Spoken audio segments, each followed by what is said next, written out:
Putra Presiden Jokowi Kaisang Pangarep akhirnya buka suara terkait tudingan meninggalkan kekasihnya Felicia Tisu tanpa penjelasan. Berapa tahun pacaran sama Alif? Alif usia 20 mbaknya usia 9 bulan. Makanya mantap ya. Sekali ya, benar-benar sah di KUA, tiba-tiba minta pembatalan begitu aja ya saya. Iya saya. Assalamualaikum warahmatullahi wabarakatuh. Perkenalkan, nama saya Muhammad Fathan Hasani dengan NIM 230103020183. Kali ini saya akan mengajak teman-teman semua untuk membahas tentang fenomena yang mungkin sering terjadi di antara kita di zaman sekarang, yaitu tentang fenomena ghosting dalam hubungan atau relasi dalam kacamata tafsir. Fenomena ghosting itu adalah permasalahan dalam hubungan yang sering terjadi di era digital sekarang. Istilah ghosting itu sendiri adalah sikap memutus komunikasi secara sepihak tanpa adanya penjelasan dan kejelasan sikap. Nah, hal ini itu sering terjadi di dalam hubungan pertemanan, rekan kerja, ataupun hubungan secara emosional, sehingga tidak jarang sering melukai psikologis pihak yang ditinggalkan. Nah, kali ini saya ingin mengajak teman-teman semua membahas fenomena ini melalui kacamata kajian tafsir Nusantara dengan kitab Al-Ibriz karya Kiai Haji Bisri Mustafa, sebuah kitab tafsir yang menggunakan bahasa Jawa Pegon yang menekankan nilai akhlak, adab sosial, dan tanggung jawab. Nah, kitab tafsir ini sangat relevan dengan masyarakat kita saat ini, khususnya tentang relasi dan komunikasi.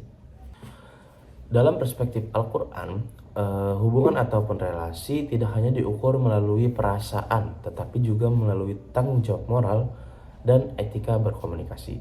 Nah, di dalam kitab Al-Ibriz, Kiai Haji Bisri Mustafa menyampaikan bahwasannya pentingnya tata krama dan kejelasan sikap dalam berinteraksi dan berkomunikasi dengan manusia lain. Salah satu nilai yang paling sering beliau tekankan adalah untuk tidak menyakiti orang lain, baik itu secara fisik ataupun secara batin. Hal ini relevan dengan pesan di dalam Quran surah Al-Ahzab ayat 70 yang berbunyi, A'udzu billahi minasyaitonir rajim. Bismillahirrahmanirrahim. Ya ayyuhalladzina amanu taqullaha wa qulu qawlan sadida. Ayat ini menegaskan bahwasanya kita harus berkata dengan perkataan yang benar. Nah, di dalam kitab tafsir Al-Ibriz disebutkan bahwasannya ayat ini dimaknai sebagai perintah bagi kita untuk menjaga sikap dan lisan dalam berinteraksi ataupun berkomunikasi agar tidak terjadi perasaan kekecewaan, penderitaan, ataupun kebingungan bagi orang lain. Nah, menghilang tanpa penjelasan di dalam hubungan dalam konteks ini dapat dipahami sebagai bentuk komunikasi yang tidak beradab. Al-Quran juga menegaskan bahwasannya kita tidak boleh menyakiti hati sesama manusia. Nah, hal ini disebutkan di dalam Quran surah Al-Baqarah ayat 263 yang berbunyi, A'udzu billahi minasyaitonir rajim. Qaulun ma'rufun wa maghfiratun khairum min shadaqati yatba'uha adha wallahu ghaniyyun halim. Nah, ayat ini menyebutkan bahwa perkataan yang baik lebih utama daripada sikap yang menyakitkan.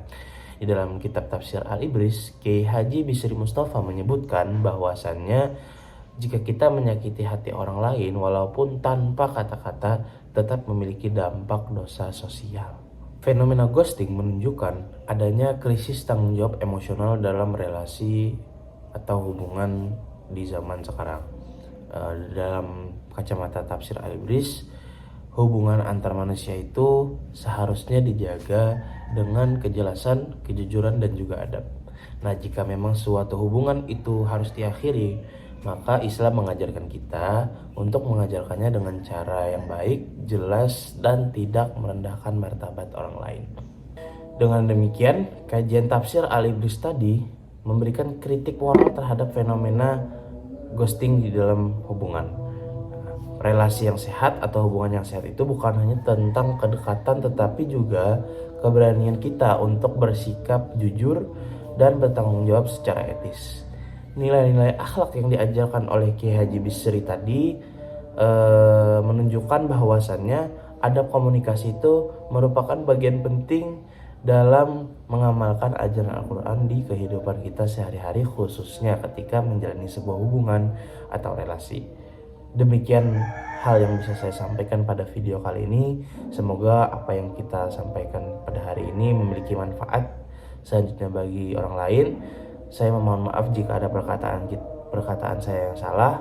Akhirul kalam, wassalamualaikum warahmatullahi wabarakatuh.